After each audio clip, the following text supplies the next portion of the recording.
Nous allons dédier ce cours à la mémoire de Baruch ben Shafika, Abadi Alav Shalom, que j'ai connu personnellement. Et l'Eilou Nishmat aussi, mon père Alav Shalom, Avraham ben Isa. Le hasard n'existe pas. Ces deux personnes ne se sont jamais connues, mais leurs enfants se sont connus. Et le Yartzeit de ses parents, c'est exactement le même jour. Le Yud Gimel Shvat, 13 Shvat. Là, nous allons lire la paracha de Bo, ce Shabbat. Aujourd'hui, nous sommes le jeudi 8 Shvat, 5784, 18 janvier 2024. Nous démarrons. Le sujet que nous allons traiter, Be'ezrat Hashem, sera la puissance du nom divin. Qui dit nom divin, dit le nom de Hashem, le nom de Dieu, le nom que nous prononçons toute la journée, dans nos prières, dans notre étude. Et nous allons essayer un peu de frôler, de comprendre un petit peu, un milliardième de cette puissance-là, de cette kedusha, de cette sainteté du nom de Hachem, car tout tourne autour du nom de Hachem, que ce soit dans les prières, que ce soit dans l'étude, que ce soit dans les textes de la Torah, tout tourne autour du nom de Hachem. Nous démarrons. Dans cette paracha, qui est la paracha de Bo, la Torah dit, Vayomer Adonai el Moshe, Hachem dit à Moshe, Bo el Paro, viens chez Paro, Ki ani ichbadti et libo, car moi j'ai durci son cœur, Vet lev avadav, et le cœur de ses serviteurs. Pourquoi j'ai durci leur cœur? Les ma'an shiti ototai ele bekirbo, afin que je puisse placer mes signes, les signes de Hachem, les plaies que Hachem va donner à Mitzrayim bekirbo, au sein de l'Égypte. Nos chachamim disent, que veut dire Bo el Paro? Hachem dit à Moshe, Bo. Bo c'est viens. À un moment, il faut dire Lech el Paro. Va vers Paro. Que veut dire le mot Bo? Le Chachamim explique que dans le mot Bo, la Torah veut faire allusion aux plaies qui restantes. Nous savons très bien que Mitzrayim était déjà frappé de 7 plaies. Et dans cette paracha de Bo, il va en rester 3. La Torah va parler de 3 plaies. Arbe, Hoshech, Makat Bechorot. La plaie de Sotrel, Hoshech, l'obscurité, et la mort des aînés. Nous disent les Chachamim que le mot Bo vient faire allusion aux 3 plaies qui restent, parce que le compte numérique de Bo, Bet Aleph, c'est 3, Bet c'est 2, Aleph c'est 1, ça en fait 3. Donc Hachem dit à Moshe, Bo el Paro, viens lui annoncer les 3 plaies qui restent. Ça c'est le mot Bo. Deuxième explication, pourquoi Hachem emploie dans sa sainte Torah le mot Bo, viens, et il n'emploie pas le terme Lech el Paro, va chez Paro. Le Baal HaTorah m'explique que lorsque Hakadosh Baruch Hu, il dit à Moshe Rabbeinu, va, rentre chez lui dans sa maison, dans son palais, alors Hachem l'accompagne à Moshe Rabbeinu. Il lui dit, viens chez moi, viens avec moi, nous allons aller ensemble à l'intérieur de son palais. C'est ça beau. C'est pas va-t'en tout seul, non. Tu vas venir chez moi, je vais me joindre à toi, moi, Dieu, je me joins à toi. Beau, viens chez moi, et nous allons tous les deux chez Paro. Mais, cette fois-ci, Hachem ne lui dit pas, beau, viens. Non, il lui dit, là, vas-y. C'est-à-dire, je ne vais pas avec toi. Et nous dit le Baal HaTorah, lorsqu'il s'agit de rentrer dans le palais royal, Hachem y va avec Moshe Rabbeinu. Mais lorsqu'il s'agit d'aller sur le Nil, retrouver le pharaon au Nil, lorsqu'il fait sa toilette dans le Nil, alors Hachem dit à Moshe Rabbeinu, non, je peux pas. C'est pas de mon honneur d'aller avec toi. Lech el Paro. Va toi chez Paro. Donc là, cette paracha nous parle, Bo, c'est-à-dire, nous allons dans sa maison. Ça, c'est la différence entre Bo et Lech. Quoi qu'il en soit, la Torah, donc Hachem dit à Moshe Rabbeinu, viens chez Paro, ou bien venons chez Paro, qui ani ichbadti et libo. Car moi, Dieu, j'ai durci son cœur. Les années précédentes, on avait parlé de la notion de ikhbazti qui veut dire durcir. On avait demandé au nom du Midrash, mais il fallait dire qu'il y a iksheti. Moi, j'ai durci. Durcir, c'est caché. Il fallait dire qu'il y a iksheti, j'ai durci. Pourquoi la Torah nous parle de ikhbazti? Alors, le Midrash nous dit, Midrash Rabbah dit que le mot ikhbazti, ça vient du mot kaved. Kaved qui signifie le foie. Et cet organe a une particularité, contrairement à la viande. Lorsque vous cuisez la viande, elle se ramollit. Mais le foie, plus vous allez le cuire ou le griller, plus il va durcir. Eh bien, c'est exactement le phénomène qui s'est passé avec Paro. On aurait tendance à dire, quand on donne des coups à quelqu'un, il se ramollit, mais là, c'est le contraire. Plus on va le frapper, plus il va durcir. Il va durcir son corps comme ce foie-là. Donc, j'ai durci son cœur et le cœur de ses serviteurs. Les Chachamim nous disent dans le Midrash Agadol, que veut dire car moi, Dieu, j'ai durci son cœur et le cœur de ses serviteurs. Mais la Torah pouvait dire tout simplement durcir le cœur. De Paro, quel rapport les serviteurs? Nous dit le Midrash Agadol que des fois, le roi se ramollissait, mais le cœur des serviteurs, de ses conseillers, se durcissait. Donc les conseillers disaient au roi, non, non, non, ne libère pas le peuple juif. Et des fois, c'est le contraire. Le corps du pharaon se durcit, le cœur de ses conseillers se ramollit, et il lui conseille au roi, mais sa majesté, libère-les, libère-les. Ils sont en train de détruire le pays. Mais Hachem durcissait le cœur du pharaon. Mais là, la Torah nous dit, car moi j'ai durci son cœur à lui et le cœur de ses serviteurs. C'est-à-dire, aucune chance. Les deux avaient le cœur durci, et donc il faut persister et lui annoncer les nouvelles plaies qui vont s'abattre sur le pays. Pourquoi Hachem cherche cela? Donc, dit la Torah, les Maran Shiti, moi Hachem, j'ai durci leur cœur afin de placer mes signes en lui. Que veut dire le mot Shiti? Les Maran Shiti. Rachidi. Shiti, simi. La cime. Afin de mettre, de placer. Pourquoi moi Hachem, j'ai durci son cœur alors qu'il aurait pu vous laisser partir facilement? Non, j'ai durci son cœur afin de placer, afin de donner l'occasion, de me donner moi Hachem l'occasion de le frapper, de montrer au monde entier et aux nations et au peuple juif ma force, moi Dieu, et ma puissance par rapport aux Réchaïm qui font mal au peuple juif. C'est ça le mot Shiti. Shiti veut dire maître. Ça, c'est la première explication.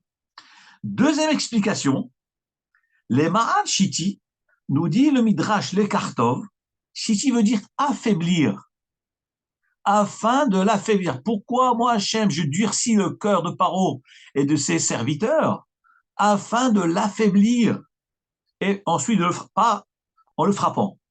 Où est-ce que nous voyons que le mot Shiti veut dire affaiblir?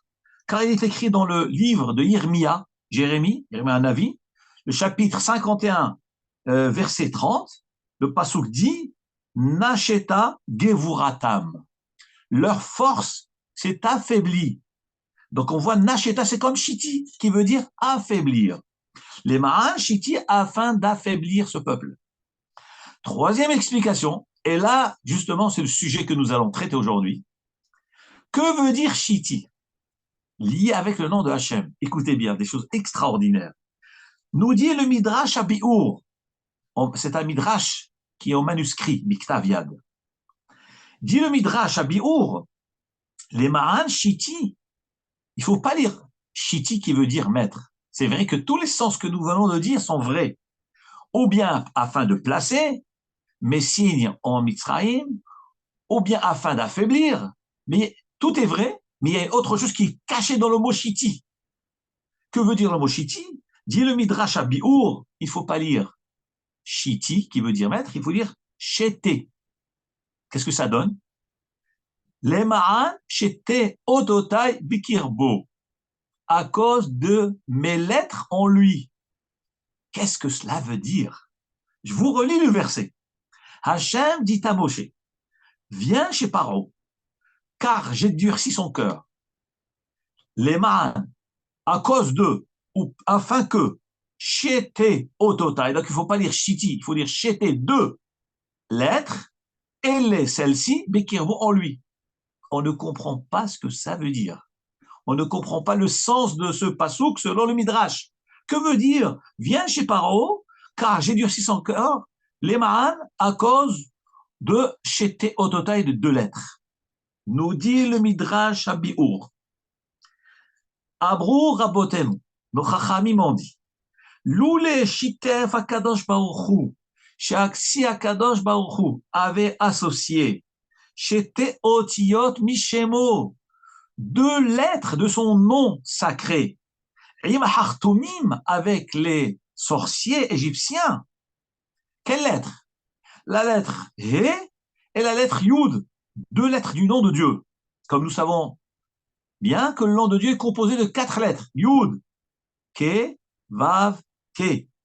Nous dit le Midrash Abiour.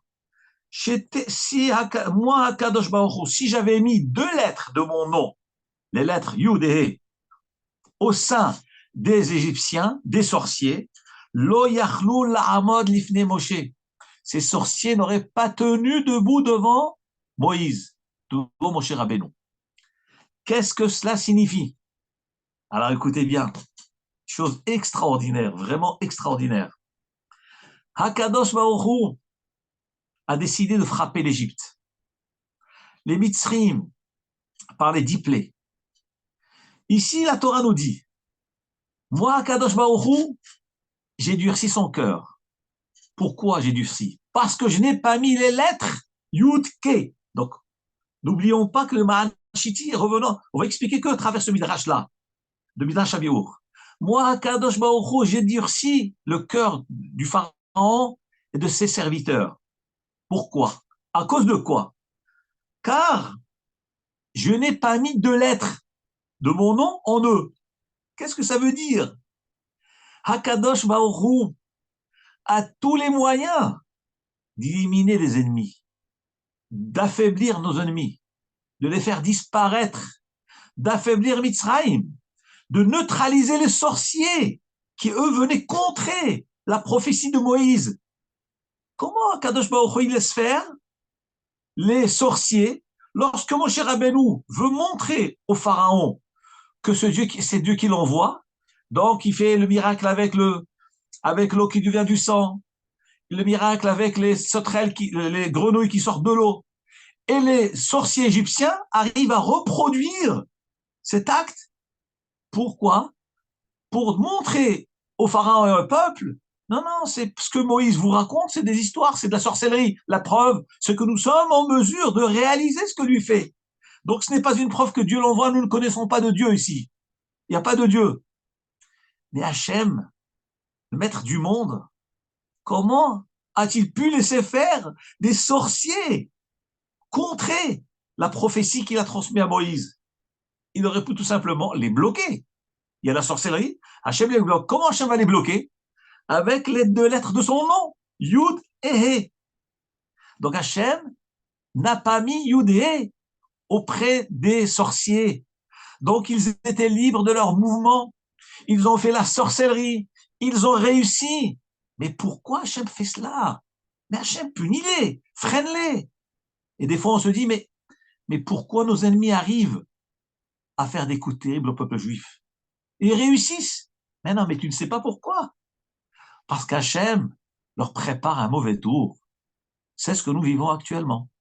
C'est ce que nous vivons. C'est vrai qu'il y a des pertes, mais c'est pour obtenir un résultat recherché par Hachem. Le résultat actuel, sans rentrer dans les détails. Qu'est-ce que nous voyons de là?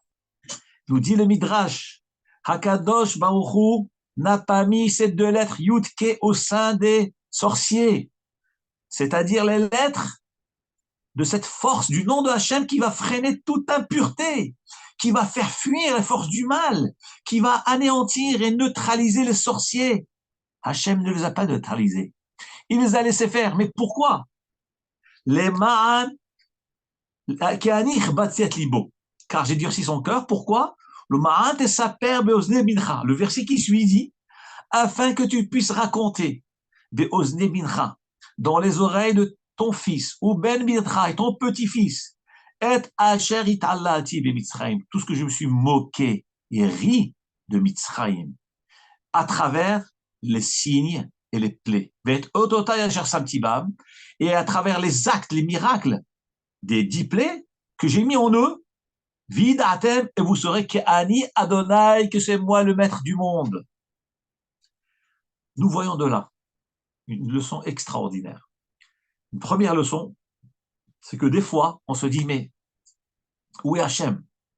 Comme je vous l'ai dit la semaine dernière, un de mes voisins, un non-juif qui est très correct, on a de bonnes relations, le 8 septembre, il me croise, pardon, le 8 octobre, et il me dit, mais vous avez vu ce qui s'est passé hier, le 7?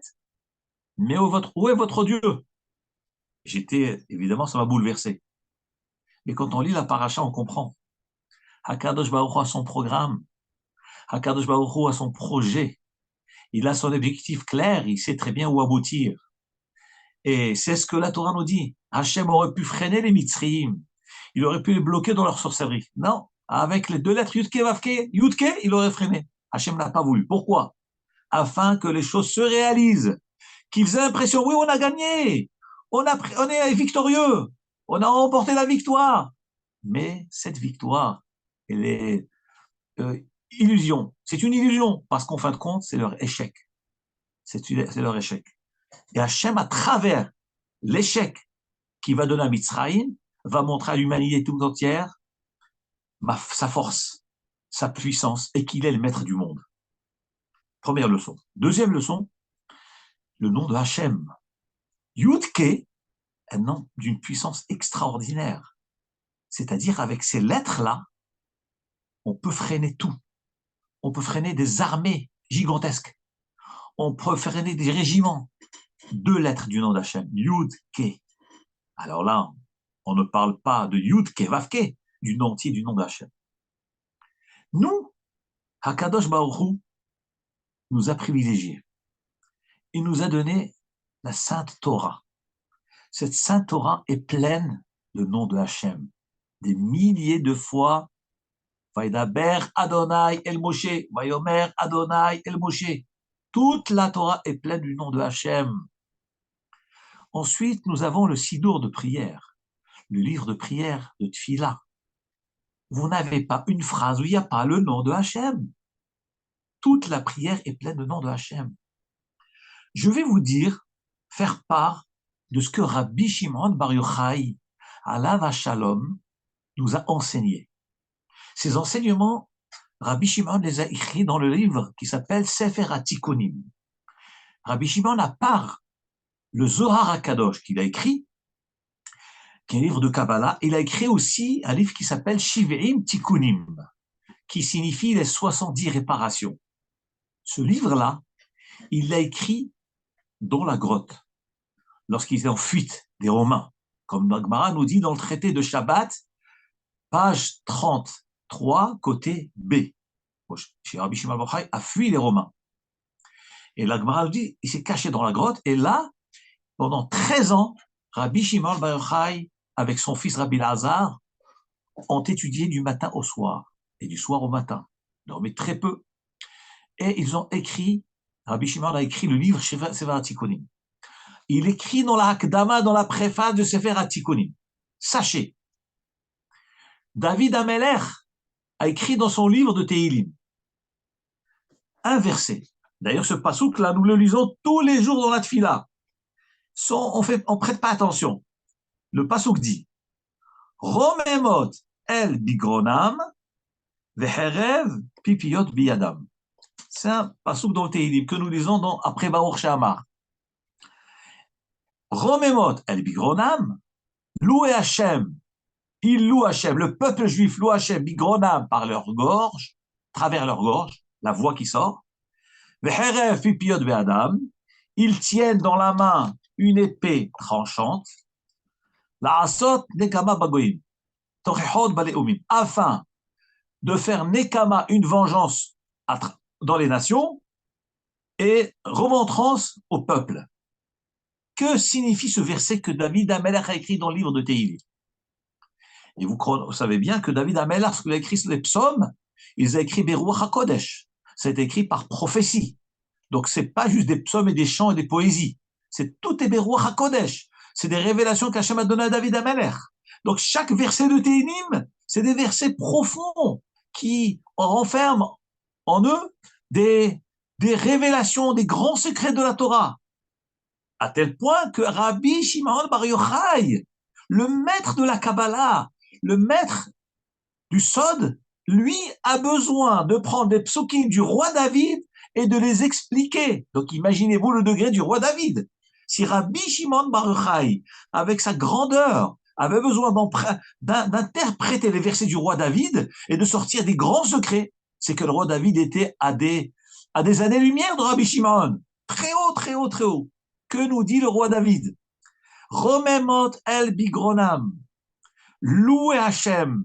Bigronam par leur gorge. Apparemment, c'est la prière. On loue Hachem dans la prière, à travers la voix qui sort de la gorge. Donc, il faut exprimer la prière. Et ils tiennent des épées dans les mains. Alors, on ne sait pas de quoi il s'agit. Au départ, on parle d'un homme qui prie. On a l'impression d'un juif qui prie à la synagogue. Et tout d'un coup, à côté, on a l'impression de parler d'un guerrier. Donc, c'est un homme qui prie ou c'est un guerrier? Et après, donc il tient une épée dans la main. Et qu'est-ce qu'il fait avec cette épée? La asot nekama bagoyim, afin de faire une vengeance, se venger des nations. Torechot baleoim, faire des reproches ou des remontrances au peuple. Alors, c'est un guerrier ou c'est un homme qui prie ou c'est un fidèle à la synagogue? Nous dit Rabbi Shimon Bar Yochai. Écoutez bien, chers amis. Ici, Rabbi Shimon Bar Yochai nous révèle la force et la puissance du nom sacré de Hachem Itbarach, de Hakadosh Baruch Hu. Prononcer le nom de Dieu, mais on doit trembler avant de sortir le nom de Dieu de la bouche. Nous faisons des brachot à longueur de journée. Baruch Ata Hashem, Baruch Ata Hashem, à longueur de journée. À peine on se réveille, on fait les brachot du matin. Il y en a 18. Ensuite, il y a les brachot de la Hamida, il y en a 18. La vie, double vie, en la mazer, en la maba, 2 fois. Ensuite, toutes les brachot du Yotzer, de Baruch Shamar. Et à part cela, à part les bénédictions, vous avez les versets. Ashri Yoshuv Betecha, Ashri Amshi Karalo, Ashri Amshi Adonai Elohav. Tous les versets sont pleins du nom de Hachem. Donc le nom de Hachem est omniprésent. Il est partout, partout, partout. Mais qu'est-ce que cela signifie? Regardez ce que nous révèle Rabbi Shimon. Rabbi Shimon dit, je vais vous révéler ce que David Amelech a caché dans son verset, que nous lisons tous les jours dans la Tfila. Romemot el bigronam. Nous dit Rabbi Shimon alav shalom. Lorsqu'un homme prononce le nom de Dieu, Itbarach vit'aleh shemo la'ad, que ce nom soit béni et élevé. Lorsqu'un homme prononce le nom de Hachem, ça ressemble à quoi? À un homme, parce que ça ressemble, c'est une réalité. Celui qui prononce le nom de Hachem, il est en train de saisir une épée dans sa main, une épée à double tranchant, qui a une lame qui est aiguisée des 2 côtés. Chaque fois qu'il va prononcer le nom de Hachem, c'est qu'il a dans la main une épée. Donc on parle bien pas d'un guerrier, on parle d'un fidèle qui est en train de prier. Il est en train de prier, pas dans un champ de bataille. Mais en réalité, la prière n'est rien d'autre que la bataille contre les Yetzirah et contre les ennemis. C'est notre vraie guerre. Ce n'est pas les armes, c'est la bouche, c'est la prière, c'est l'imploration. Ça, c'est notre. Donc nous sommes des vrais combattants. Sivot Hachem, nous sommes des vrais combattants de Hachem, des vrais fidèles de Hachem. Nous dit Rabbi Shimon, chaque fois que je prononce le nom de Hachem, je tiens une épée dans ma main. Ce qui est extraordinaire, le bas de l'épée, le socle de l'épée, la partie que nous saisissons dans la main, représente la lettre Yud du nom de Dieu, la première lettre du nom de Dieu. La main de droite qui saisit, c'est la lettre, donc la main droite est composée de 5 doigts. Ça représente la lettre He, parce que He, le nombre numérique de la lettre He veut dire 5. Donc c'est la lettre He du nom d'Hachem. Donc le bas de l'épée, c'est le Yud du nom de Dieu. La main droite qui saisit l'épée, c'est le He, la deuxième lettre du nom d'Hachem. L'épée tranchante, le métal, c'est la lettre Vav, exactement, là, justement la forme de Vav, troisième lettre du nom d'Hachem. Et la main gauche qui tient aussi, parce qu'une épée, c'est pas un petit canif. Une épée, c'est une épée. Il faut tenir des 2 mains. Et bien la deuxième main, qui est aussi composée de 5 doigts, c'est la deuxième lettre He du nom de Hachem. Il se trouve donc, nous dit Rabbi Shimon Bar Yochai, lorsqu'un homme s'apprête à prononcer le nom de Hachem Itbarach, le nom d'Hachem Yudke Vavke, il doit savoir qu'il détient les 4 lettres dans sa main. C'est quoi ces 4 lettres? C'est l'épée. C'est une épée. Le bas, c'est le Yud. La main droite, c'est He. L'épée elle-même, c'est Vav. La main gauche, c'est un He. Il tient dans la main une épée. Donc, chaque fois que tu sors le nom de Hachem de ta bouche, tu tiens une épée dans la main. Mais tu vas faire quoi avec cette épée? Eh ben, tu vas détruire tous ceux qui s'appellent Oivecha Veson Echa, les ennemis de Hachem. Qui c'est les ennemis de Hachem? C'est ceux qui nous empêchent de faire la Torah, ceux qui ne veulent pas qu'on étudie, ceux qui embêtent le peuple juif, ceux qui embêtent la terre sainte. Ça s'appelle les ennemis de Hachem. Donc il y a des ennemis physiques, mais il faut savoir que l'ennemi physique, il est manipulé comme une marionnette. Par qui? Par l'ennemi spirituel qu'on appelle Sitra Ahra.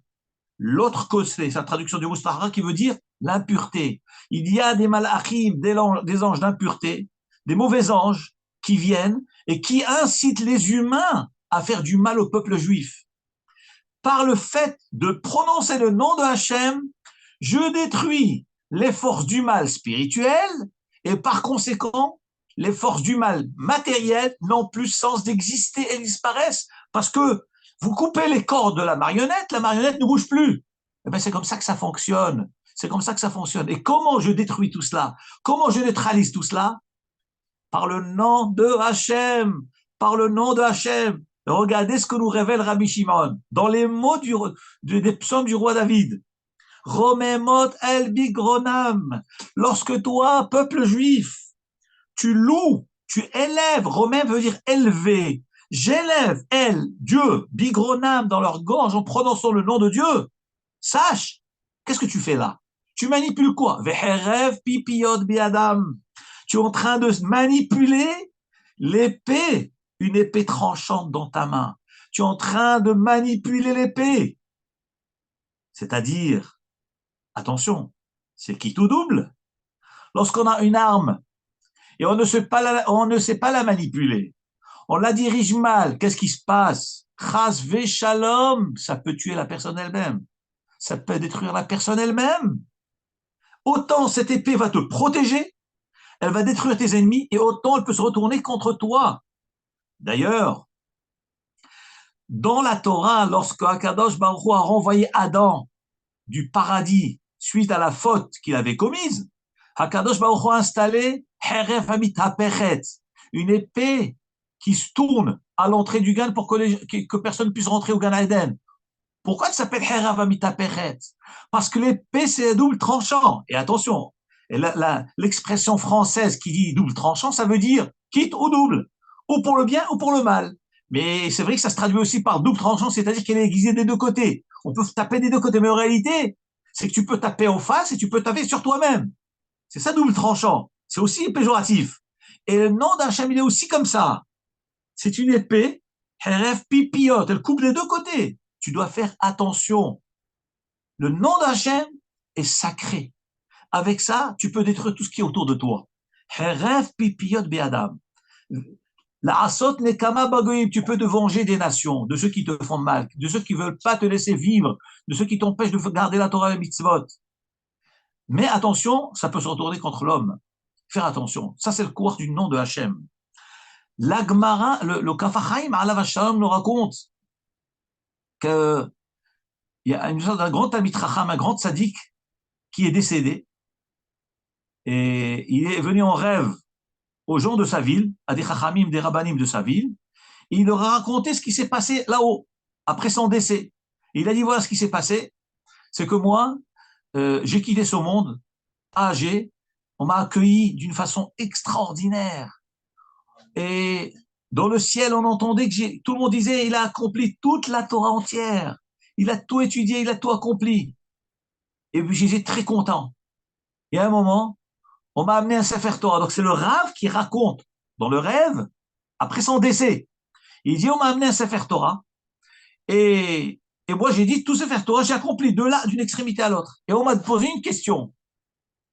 Est-ce que tu as pensé, au moment où tu prononçais le nom de Dieu, est-ce que tu faisais la kavana, tu pensais les bonnes pensées qu'il fallait lorsque tu prononçais le nom d'Hachem? Quand il a entendu cette question-là, il a pâli, il s'est mis à pleurer. Il s'est mis à pleurer, pleurer. Et apparemment, de l'histoire qui est rapportée dans le Kaf HaChaim, dans les halachot de la chot de la tfila, le premier volume, il raconte que dans le ciel, cet homme-là, ce grand tzaddik, a eu, malgré tout, une punition, bien que c'était un grand tzaddik, une punition parce que il ne faisait pas attention au nom de Hachem. Lorsqu'il prononçait le nom d'Hachem, il ne prenait pas son temps de réfléchir avant de le prononcer. Et au moment où il le prononçait. Et alors, par conséquent, donc il a fait toute la Torah, il a tout accompli, mais cette chose-là lui a manqué. C'est comme si vous avez un Sefer Torah, vous enlevez le nom de Hachem du Sefer Torah, eh bien, ce Sefer Torah il n'a plus de Kedusha, il n'a plus de sainteté. Donc c'est double tranchant. Réfléchissons. Le nom d'Hachem, Itbarach, Vitale, Shemo, Laad.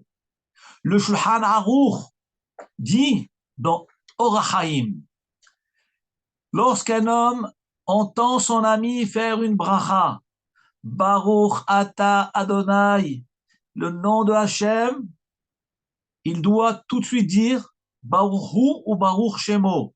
Chaque fois que l'homme entend le nom de Hachem, il doit dire Baruch Hu ou Baruch Shemo. Donc on entend Baruch Ata Hachem, celui qui fait la bracha doit s'arrêter un instant, et celui qui écoute, il répond Baruch Hu, Baruch Shemo, qui signifie lui soit béni et son nom soit béni.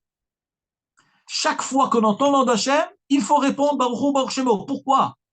Parce que le nom d'Hachem est sacré. Le nom d'Hachem, c'est d'une sainteté extrême. Et on ne peut pas entendre le nom d'Hachem et ne pas réagir. Il faut dire Baruch Hu, Baruch Shemo, que son nom soit béni, lui et son nom. Dans le Sidour Sfarad, le Mahzor de Rosh Hashanah Yom Kippour, Yamim Noraim, sont rapportés la halachot de Hemdat Hayamim, un grand posek d'il y a très longtemps, qui s'appelle Hemdat Hayamim. Et rapporte, une des halachot qui rapporte, lorsqu'un homme entend le nom de Hachem, de la bouche de quelqu'un, Baruch Ata Hachem, donc on a dit, il répond Baruch Hu, Baruch Shemo. Il doit penser à cet instant-là, donc celui qui répond doit penser à cet instant-là, lorsqu'il dit Baruch Hu, il doit penser aux deux premières lettres du nom de Hachem. Ou Baruch Shemo, lorsqu'il dit ou Baruch Shemo, il doit penser aux deux dernières lettres du nom de Hachem. Donc Yudke, Vavke. Donc chaque fois qu'un homme entend un homme faire une bracha, il dit le nom d'Hachem, et que lui répond Baruch Hu, Baruch Shemo, il doit dire Baruch Hu, dans sa tête il pense Yudke, ou Baruch Shemo, il doit penser Vavke, de façon à ce que le nom de Hachem soit entier. Yudke, Vavke. Pourquoi? Parce que le nom de Hachem est sacré, à tel point que au Maroc, on avait le minhag, l'habitude de répondre Amen toujours. Maintenant, vous savez qu'il y a une grande discussion dans la halacha. Étant donné que cette notion de Baruch Hu Baruch Shemo n'est pas rapportée dans la Gemara, est-ce qu'un homme, donc la question se pose, est-ce qu'un homme a le droit de répondre Baruch Hu Baruch Shemo alors qu'on est en train de l'acquitter? Par exemple, on doit faire la bracha de la sonnerie du chauffard. Vous avez un chalier Sibour, un chef officiant qui fait la bracha pour acquitter le tzibour, le public, de la sonnerie du chauffard. Il dit Baruch Ata Hashem. Alors, est-ce qu'on doit répondre Baruch Hu Baruch Shemo ou pas? Pourquoi? Parce qu'il y a une discussion. Certains disent que, étant donné que nous allons être acquittés par la bracha, et que Baruch Hu Baruch Shemo ne figure pas dans le Talmud, donc ça c'est considéré comme une interruption dans la bracha. Et je n'ai pas le droit d'interrompre. Or, celui qui interrompt, il n'est pas quitte de la bracha, puisque je vais m'acquitter. Donc, les Chachamim disent, les poskim disent, étant donné que c'est une grande discussion, donc, lorsqu'on veut s'acquitter d'une bracha, on ne répond pas Baruch Hu Baruch Shemo.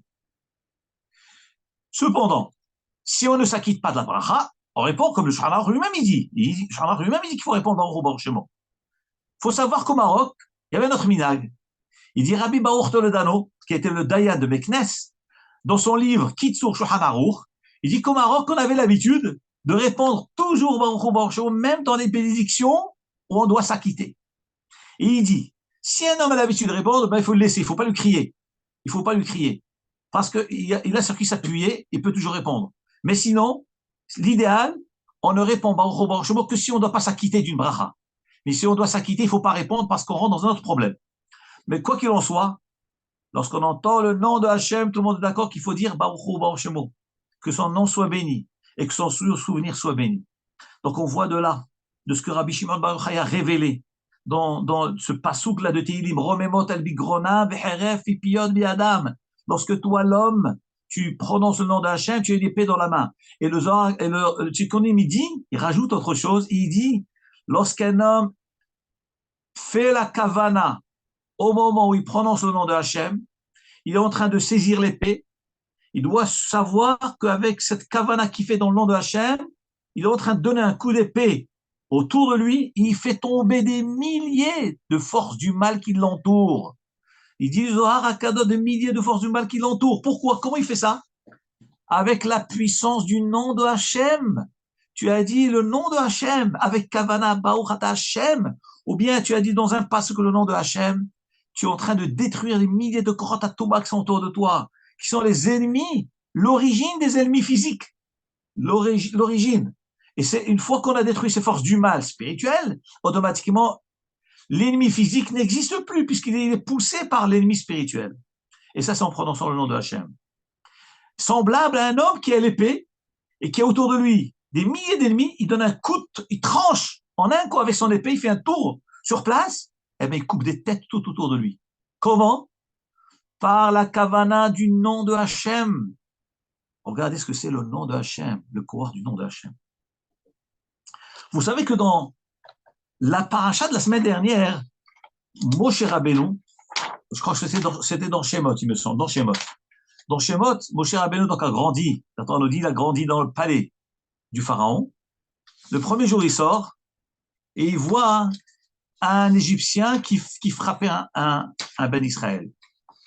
Alors, qu'est-ce qu'il fait? Il fait un kovacho, il se tourne à droite et à gauche, il voit qu'il y a une ish, il voit qu'il n'y a personne, vite mêlé au bachol. Et il l'a tué. Il a tué l'Égyptien, il l'a enterré. Les Chachamim disent, mais comment il l'a tué? Comment il l'a tué? Alors, les Chachamim, dans le Midrash, ils rapportent qu'il l'a tué avec Shema Meforash, avec un nom sacré. Le nom sacré. Il a prononcé un nom, du nom d'Hachem, et il l'a tué. Comment savons-nous qu'il a été tué de cette façon-là, ce Mitzri-là? Parce que plus tard, le deuxième jour, quand Moshe Rabbeinu est sorti, il a vu deux Juifs qui se battaient. Ils se battaient tous les deux. Vayomer la Racha, la matakerecha. Il dit au Racha, mais pourquoi tu frappes ton ami? Pourquoi il l'appelle Racha? Le Midrash dit qu'il n'a même pas frappé, il a juste levé la main. Un Juif a levé la main pour frapper son ami, c'était en Égypte. Et il dit au Racha, il dit pourquoi il l'appelle Racha? Parce que nous voyons de là qu'il n'y a pas besoin de frapper pour s'appeler Racha. Le fait déjà de lever la main et d'avoir l'intention de frapper l'autre, tu t'appelles déjà Racha. Et il dit, pourquoi tu frappes ton ami? Donc, il lui a fait la remontrance. Cet homme-là, c'était donc Datan Vaviram. Et cet homme-là, il dit à Moshe Rabbeinu, Al-Horgeni ata Omer, qu'est-ce que tu veux? De quoi tu te mêles? Comme ça, il dit à Moshe Rabbeinu. De quoi tu te mêles? Al-Horgeni ata Omer. Quoi? Tu veux me tuer ata Omer? Tu dis, comme tu as tué l'Égyptien. Alors, Chachamim demande, pourquoi il y a marqué ata Omer? Tu veux me tuer comme tu as dit. Qu'est-ce que veut dire le mot comme tu as dit? De là nous dit le Midrash que Moshe Rabbeinu a tué le Mitzri avec des paroles, il a dit des choses. Alors ce juif, il dit à Moshe Rabbeinu, quoi, tu veux me tuer? Comme tu as dit, comme tu as tué l'autre avec la parole, tu veux aussi me faire la même chose? De là nous dit Rashi, comme rapporte aussi le Midrash, que lorsqu'il a tué le Mitzri, il a tué avec Shema Meforash. Il n'y avait pas besoin de se mouiller, ni de prendre une arme, ni de le taper physiquement. Il a prononcé le nom de Hachem et le Mitzri s'est effondré. Il l'a enterré sur place. On voit le kouar de Shema Meforash. Et d'ailleurs, la Gemara elle-même nous dit dans Masechet Yoma, à la fin de Masechet Yoma, que le nom de Hachem, on ne le transmet pas à tout le monde, parce que si on transmet le nom, quand on parle du nom de Hachem, c'est le nom de Hachem avec toutes les kavanotes, un homme peut faire des massacres avec, des catastrophes, il peut tuer des gens avec. Si on lui transmet, donc on ne peut pas transmettre le nom de Hachem avec tout ce qu'il contient à tout le monde, parce qu'ils peuvent faire des désastres avec. On peut tuer des gens. Et Chachamim, donc frère l'islam. Mais on voit de là qu'un homme qui s'attache au nom de Hachem est préservé et est protégé. Je vais vous rapporter une Gemara. La Gemara dans le traité de Avodah Zarah. Avodah Zarah, DAF, page 17, côté B.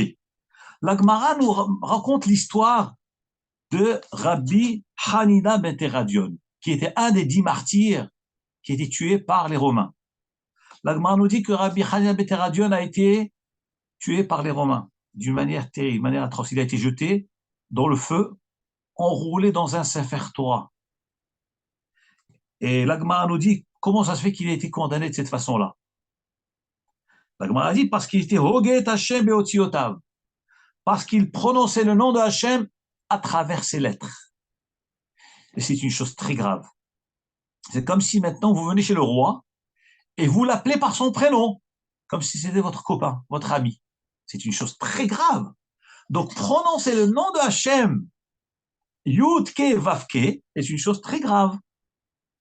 Chez nous, dans nos sidurim, dans le livre de prière et dans le texte de Torah, la majeure partie des noms d'Hachem, c'est Yud, Ke, Vav, Ke. Et lorsqu'on lit, on ne lit pas les lettres, Yé et Ho, etc. On ne prononce pas les lettres, on dit Ado, Naï.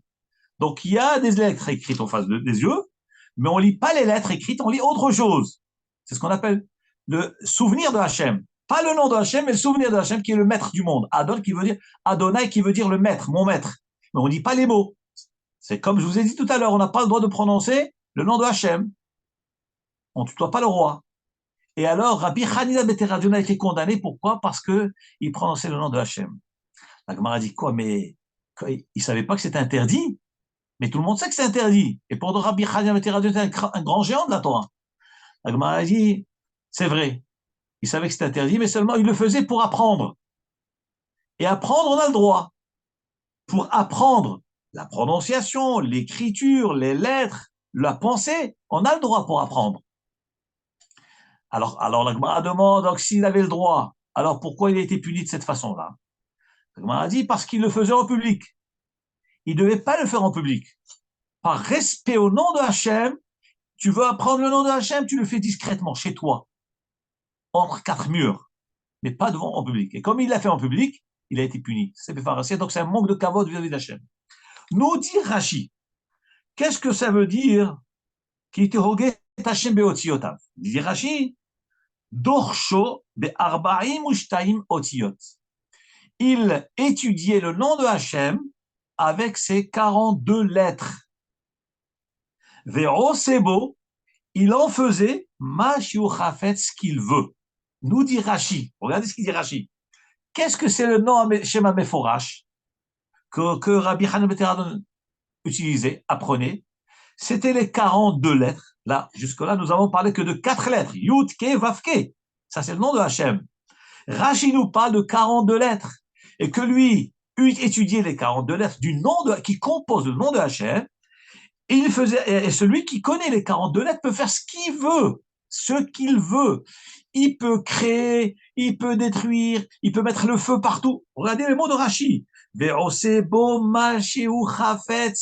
Celui qui connaît les noms, les lettres du nom de Hachem, il détient une force surnaturelle. Il prononce les lettres, les 42 lettres, et avec sa pensée, il peut tout faire. Tout faire avec 42 lettres.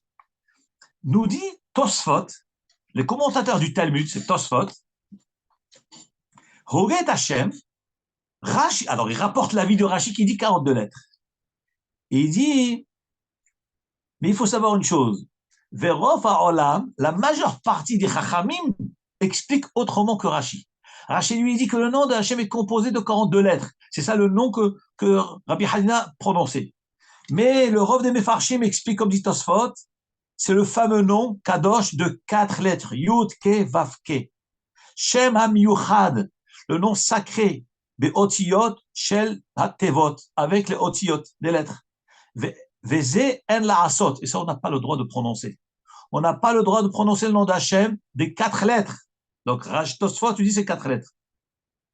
Et il dit d'ailleurs, c'est ce que la Gemara nous dit dans Masechet Psachim, dans la page Nun Amud Aleph, Lo ksheani nichtav ani nikra. Je ne suis pas lu comme je suis écrit. Et d'ailleurs, dans la paracha de la semaine dernière, il y a marqué Zeshemi le'olam et Zezichri le-dordor. Ça, c'est mon nom, le'olam, et ça, c'est mon souvenir de génération en génération. Et les Chachamim nous disent que de ce passage, nous apprenons qu'il y a l'écriture du nom de Hachem, et il y a la prononciation du nom de Hachem. Donc, HaKadosh Baruch Hu, a ordonné qu'on écrive son nom Yud Ke Vav Ke dans la Torah, mais non, on ne peut le prononcer que Adnout, le maître. Ça, c'est par rapport aux 4 lettres. Vous savez que les 42 lettres, les Chachamim dans la Tfila ont institué les 42 lettres. Il y avait un Tana qui s'appelait Rabbi Nehonia ben Hakana.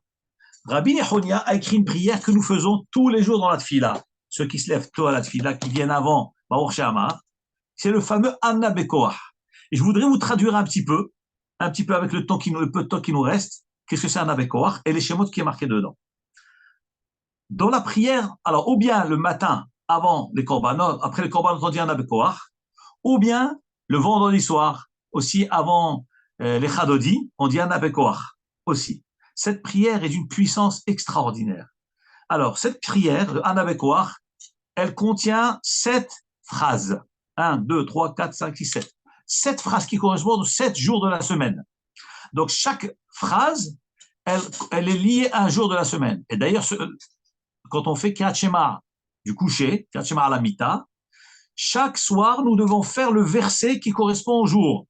Par exemple, le samedi soir, on dit d'abord tout le Anna Bekoach, et ensuite on répète le premier pasouk, Anna Bekoach Gedulat Mincha Tatir Tseroa 3 fois, parce que c'est le verset qui correspond au dimanche. Le dimanche soir, qui est le début du lundi, on répète 3 fois le deuxième verset qui est Kabel Rinat Amecha. Mardi, mercredi, etc. Donc chaque verset, elle est liée à un jour de la semaine. Et c'était psukim de protection. Donc nous avons 7 phrases. Et dans chaque phrase, il y a 6 mots. On prend un exemple.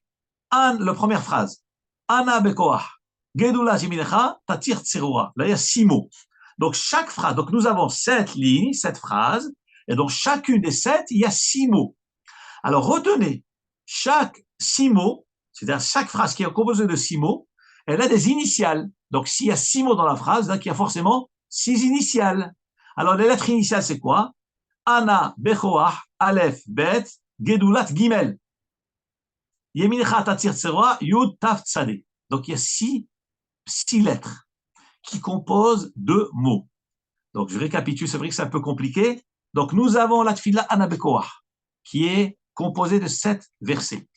Chaque verset est composé de 6 mots. Et les mots, forcément, ont chacune une initiale. Donc, de chaque phrase, j'ai 6 initiales. Donc, si je veux compter le nombre de mots initiaux qu'il y a dans toute cette prière, eh bien, comme il y a 7 phrases, fois 6 initiales dans chaque phrase, ça fait 42. 7 fois 6, 42. Là, nous retombons dans les 42 lettres du Shema Meforash. Le Shema Meforash dont parle Rachid dans la Gemara, dans Masechet Avodah Zarah, Daf Yud Zayin Amud Bet, eh bien, c'est ces fameuses lettres-là, les 42 lettres, et que la Gemara nous dit que Rabbi Hanina ben Teradon, il les disait, il les exprimait en public, et il pouvait faire ce qu'il voulait avec. Évidemment, vous allez me dire, alors si on les connaît, alors c'est très bien, donc on peut tout faire avec. Non, on ne va pas tout faire. Pourquoi? Parce que nous ne connaissons pas les kavanotes, les pensées qu'il y a dedans. Il faut connaître d'abord les lettres, et savoir quoi penser quand on prononce chaque lettre, chacune des 42 lettres. En tout cas, comme on est déjà dans Anna Bekoach, je voudrais quand même vous expliquer, traduire rapidement ce passage de prière-là.